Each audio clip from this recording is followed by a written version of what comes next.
TUBI is packed with horror movies, but some of the best ones are buried so deep you'd never find them scrolling. So today, we're digging up 20 horror films most people completely slept on, and every single one is worth your time. If you're here for more hidden horror gems, do us a favor and hit like and subscribe. Let's get into it. Number 20, Sunchoke, 2015. Janie is recovering from a violent psychotic break. Her lifelong caretaker, Irma, has her on a strict regimen. Yoga, green juice, breathing exercises, rules, rules, rules. Then Janie gets a taste of freedom and immediately starts following a stranger she feels an inexplicable pull toward.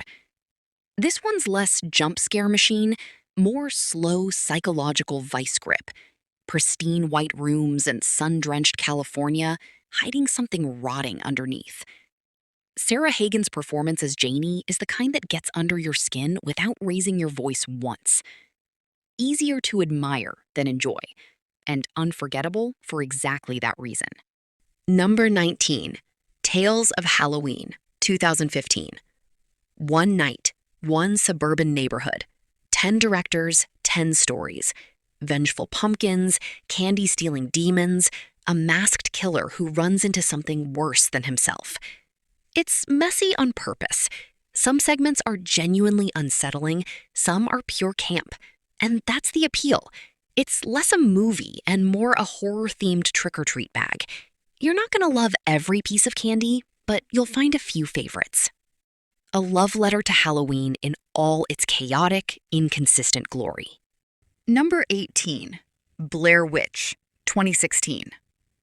20 years after his sister vanished filming a documentary in the Maryland woods, James finds a video online showing a woman who looks exactly like her. Still alive. Still out there. So he does the thing you're not supposed to do. He goes back into the woods to find her. Adam Wingard, the guy behind You're Next, treats this as a direct sequel to the original 1999 tape, but swaps VHS panic for drones and GoPros. Same trick, though. The forest doesn't just hide things from you, it lies to you. Paths loop, time skips. You lose your bearings right alongside the cast. If the original made you scared of the dark, this one makes you scared of geometry. Number 17. The Silenced, 2015. Korea, 1938. Japanese occupation. A sickly young woman is sent to a remote girls' boarding school that doubles as a sanatorium. It's beautiful, it's strict, and girls keep disappearing. Underneath the school's discipline and the competition for 2 coveted spots to study in Japan, something far darker is running the place. Park Sodam, yes, the Parasite actress, stars here, and the film's colonial-era setting turns creepy boarding school into something with real historical teeth. Number 16, Freaks of Nature, 2015. In one small town, humans, vampires, and zombies have been peacefully coexisting for years. Everyone knows their role. Everyone follows the rules. Then, aliens show up and blow the whole system apart. 3 outcast teens, 1 human, 1 freshly turned vampire, 1 very newly zombified, have to save the town before the species war finishes the job the aliens started. It's absurd. It's a genre mashup that has no business working as well as it does, and it's criminally underseen. Number 15, The Similars, 2015. Mexico City, 1968. A storm traps 8 strangers at a remote bus station, while the radio crackles with worsening news from the capital. The buses aren't coming, and slowly, something starts happening to the people trapped inside. The film won't tell you what, won't tell you why, won't even really tell you when it's over. Shot entirely in desaturated, boxy 1960s TV style, this is a pure Twilight Zone tribute, with real historical dread humming underneath it. The Tlatelolco massacre looming just outside the frame. 95% on Rotten Tomatoes from critics who actually found it. Go in blind. That's the whole point. Number 14, Trap, 2024. A dad takes his teenage daughter to a sold-out stadium concert. Every exit is crawling with law enforcement. They're hunting a serial killer they believe is somewhere in that crowd tonight. Here's the twist. You already know who he is. He's the dad. M. Night Shyamalan flips the thriller formula. Instead of who's the killer, it's can he get out before they figure it out. Josh Hartnett plays the world's most weaponized version of dad energy, and the concert setting, real songs written and performed by Shyamalan's own daughter, makes the whole thing feel disturbingly intimate. Made for $30 million and worth every cent of the tension. Number 13. Demon, 2015. A young man travels to Poland to marry the love of his life at her family's estate. The night before the wedding, while prepping the grounds, he digs up something buried in the earth. The wedding happens anyway, and as the drinking and dancing carry on around him, he starts unraveling. This is Dybbuk possession horror rooted in Polish Jewish folklore, using a wedding, of all things, as a pressure cooker. It's really a film about what a community buries, literally and otherwise, and what refuses to stay buried. One of the most quietly devastating European horror films of the last decade. Number 12. When Animals Dream, 2014. A 16-year-old girl in a small Danish fishing village starts noticing changes in her body, changes that don't match anything in a biology textbook. Her mother's been bedridden and sedated for years. The whole village watches Marie with a wariness she's never understood, until now. This is werewolf horror, stripped of the growls and full moons. It's about what it feels like when your own body turns into something the people around you decide they get to control. Quiet, uncomfortable, and a lot more emotional than you'd expect. Number 11. Slay, 2024. 4 drag queens on tour get double booked into a rough biker bar instead of the queer venue they were expecting.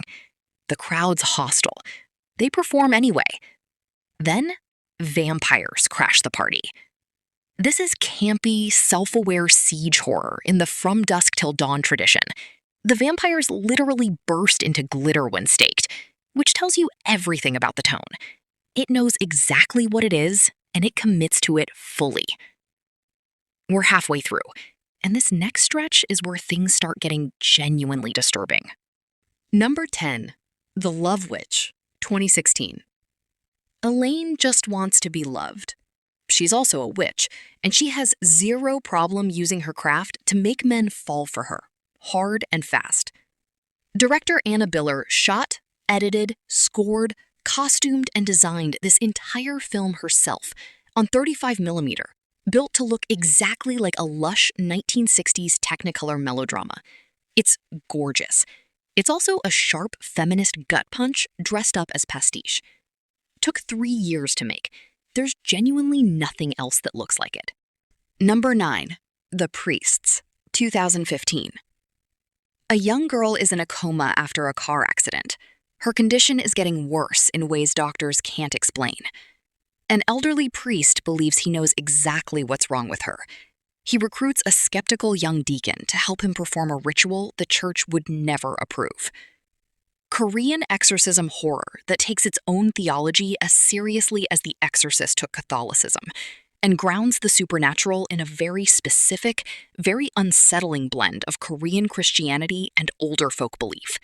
Grossed $27 million in Korea alone. Number 8. I Am Not a Serial Killer, 2016. John Wayne Cleaver is 16. He works in his mom's mortuary. He's been diagnosed as a sociopath, and he's built himself a rigid set of rules to keep from becoming what he's afraid he already is. Then a real killer starts stalking his town, and John's the only one paying close enough attention to notice. Max Records plays John with this dry, watchful stillness that keeps the film from ever tipping into total gloom.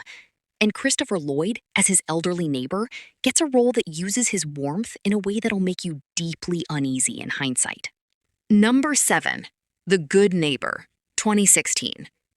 2 teenagers rig their elderly neighbor's house with hidden cameras to fake a haunting. a social experiment to see how an isolated, unpleasant old man reacts to evidence of the supernatural. The film cuts between their footage and a courtroom hearing happening sometime later. Something clearly went very wrong. James Caan plays the neighbor with a performance the film only reveals in pieces, and by the end, your sympathies have flipped at least once. One of his most underrated late career roles. Number 6. Good Night Mommy, 2014. Twin brothers spend the summer at their mother's remote farmhouse. She comes home from surgery with her entire face wrapped in bandages. New rules. No noise, no mess, no visitors. And she doesn't act like their mother anymore. Shot in this sun-drenched, suffocating Austrian countryside, the film builds an unease that never lets up, helped by the fact that the twin actors share real names and a genuinely unscripted feeling chemistry with each other. Austria's Oscar submission that year, and later remade in Hollywood, but the original is the one that actually gets under your skin. Number 5. The House of the Devil, 2009. A broke college student answers a babysitting ad. The man who greets her is polite, a little off, and upfront. There's no kid. It's his elderly mother upstairs who needs someone in the house tonight. He offers her way more cash than the job should pay. She takes it anyway. Ty West shoots this entirely in the grain and pacing of 1980s horror, and then just sits there. Lets the dread build in real time. This is a film that trusts silence more than almost anything else on this list, right up until it absolutely does not. Number 4. Spring, 2014. Evan loses his mom and his job in the same week, picks a bar fight, and gets on a plane to Italy with what's left of his inheritance. He ends up on the Apulian coast, takes a farm job, falls for a local woman named Louise, beautiful, sharp, and guarded in ways he can't quite read. The directors describe it as Before Sunrise meets Lovecraft, which sounds like a joke until you watch it. This is a real, aching romance with genuine chemistry between its leads. And then, slowly, it becomes something else entirely. Something that earns every ounce of strangeness by the time it fully arrives. Number 3. Battle Royale, 2000. Japan. Near future. The country is in crisis, and the government passes a law. Every year, one randomly selected 9th grade class gets dropped on an island, handed weapons, and given 3 days. Only one of them is allowed to leave alive. 42 kids, friends turning on friends. Their old homeroom teacher is now running the game that's supposed to kill them. Director Kinji Fukasaku was 70 years old when he made this, and he brought a very real, very personal understanding of wartime brutality to every frame of it. The Japanese government tried to get it banned. It made $30 million anyway. This isn't just the best hidden gem on this list, it might be one of the most emotionally brutal horror films ever made, hidden or not. Number 2. Black Christmas, 1974. Christmas break. A sorority house, mostly empty. The girls who stayed behind start getting obscene phone calls from a man who only calls himself Billy. Then, one of them goes missing. This film invented half the slasher playbook, 4 years before Halloween. The killer's POV camera, the imperiled sorority house, the useless cops, the phone that keeps ringing. If a slasher trope feels familiar to you, there's a real chance it started right here.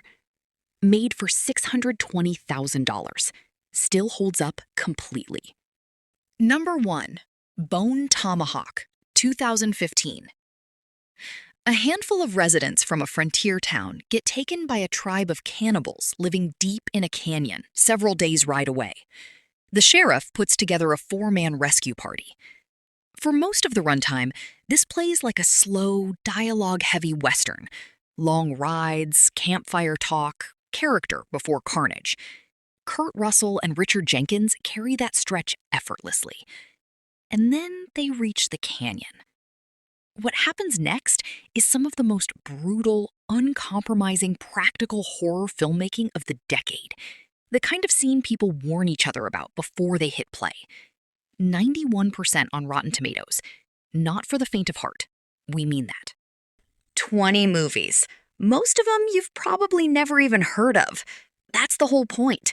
Tubi's got more in the tank than people give it credit for. You just have to know where to dig. Which one are you adding to your watch list tonight?